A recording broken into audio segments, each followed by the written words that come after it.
नमस्कार साथियों। मैं उमेश चंद बहुजन सम्राट चैनल से आपका स्वागत करता हूं। साथियों, भारत देश में बाबा साहब डॉक्टर अंबेडकर ने एससी एसटी ओबीसी के लिए जो आरक्षण दिया, जो रिजर्व कोटा दिया, अगर संविधान के अंदर ये आरक्षण का कोटा नहीं दिया होता तो मैं आप लोगों को बता देना चाहता हूं, इस देश में एससी एसटी ओबीसी के लोग किसी भी पद पर नहीं होते। इस संविधान ने जो हमको अधिकार दिया है, इस अधिकार के बदौलत ही आज हम बोल रहे हैं। इस संविधान के बदौलत ही हम पढ़ रहे हैं, लिख रहे हैं और जागरूक हो रहे हैं। इस संविधान की बदौलत हमें जो रिजर्व कोटा का अधिकार दिया गया है, उसकी ही बदौलत आज हम ग्राम प्रधान, महाप्रधान, MP, MLA, DM, SP, CM, PM जैसे ऊंचे पदों पर पहुंच रहे हैं। सोचिए, अगर ये संविधान नहीं होता तो हमारी पशुओं जैसे भी बदतर जिंदगी होती, पशुओं से भी बदतर जिंदगी होती। लेकिन बाबा साहब डॉक्टर अंबेडकर ने हमको जानवर से इंसान बनाया, हमें पढ़ने लिखने, खाने पीने, ओढ़ने पहनने की सारी आज़ादी दिया, जिसकी बदौलत आज हम ये बोल रहे हैं। क्या भारत देश आज़ाद है तो हमको वो आज़ादी मिली है? हमारे लोग आज़ाद हो चुके हैं। हमारे देश में हमारे देश के लोगों को आज भी गिरी हुई नज़रों से देखा जाता है। उनके साथ छुआछूत, भेदभाव जैसी घटनाएं होती रहती है। लेकिन हमारे देश के प्रधानमंत्री श्री नरेंद्र मोदी जी,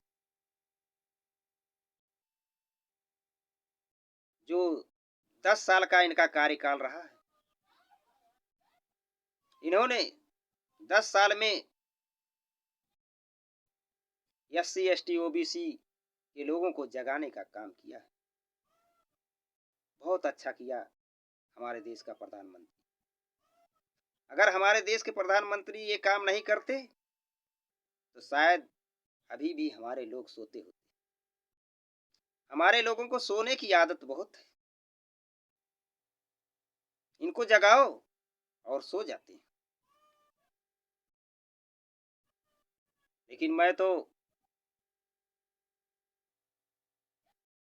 हमारे देश के प्रधानमंत्री जी का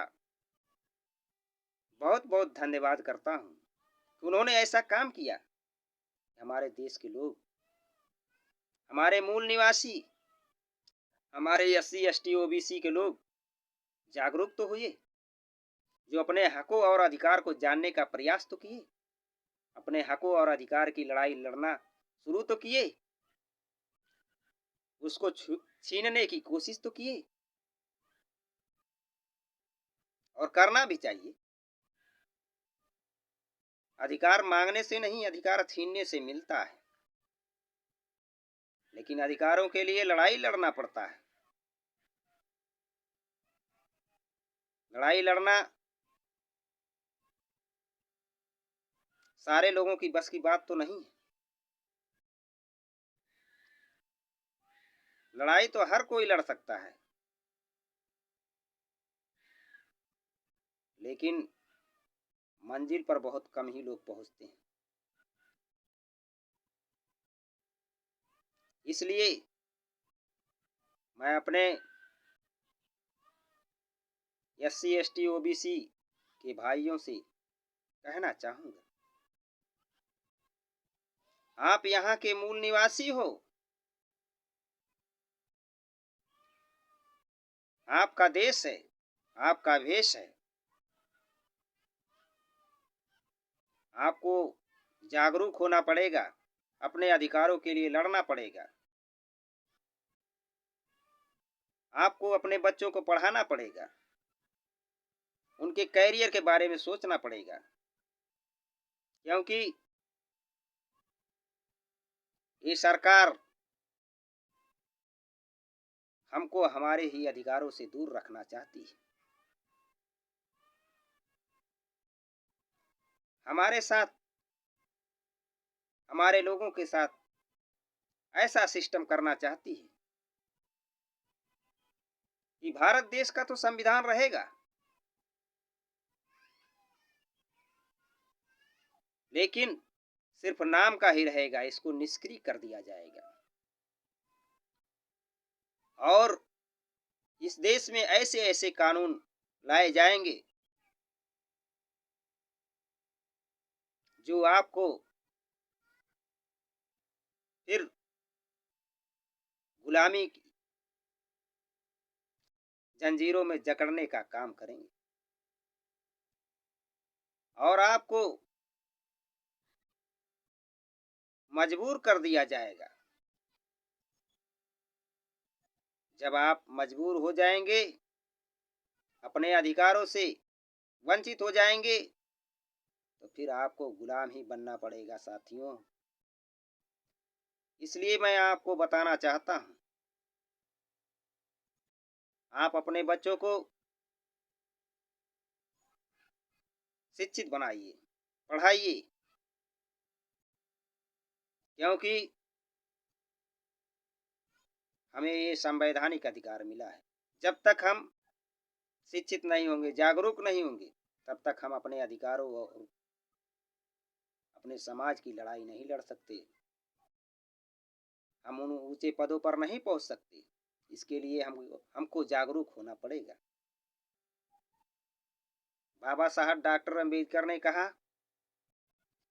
100 दिन की बेइज्जत की जिंदगी से जीना बेहतर है 1 दिन की इज्जत की जिंदगी जियो साथियों। बेइज्जत की जिंदगी जीने से कोई फायदा नहीं, इज्जत से जी लो। और इज्जत से जीने के लिए आपको अपने अधिकार की लड़ाई लड़ना पड़ेगा। अधिकार मांगने से नहीं, अधिकार छीनने से मिलता है।